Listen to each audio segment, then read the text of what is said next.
নবীজি এজন্যই বলছে নি'মাতানে মাগবুনুন ফীহিমা কাসীরুম মিনান নাস আস-সিহহাতু ওয়াল ফারাগ। নবীজি বলেন দুইটি নিয়ামত এমন আছে বান্দার কাছে যখন থাকে তখন সে কদর করে না, বরং প্রতারিত হয়।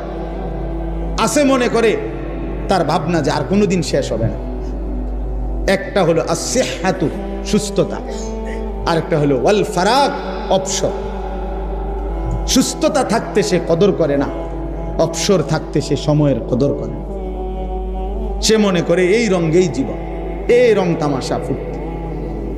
এজন্য বাবা আপনাদেরকেও বললাম, নওজোয়ান তোমাদেরকেও বললাম, অনেক নওজোয়ান তোমরা তোমাদের এই ছোট্ট জীবন, বিশেষ করে যৌবনের সুন্দর সময়টাকে তোমরা নারী, ছবি, মোবাইল, মোটর সাইকেল, বন্ধুদের আড্ডা, চুলের ফ্যাশন, এই রং তামাশার মধ্যেই ঘন্টার পর ঘন্টা নষ্ট করে দিচ্ছ।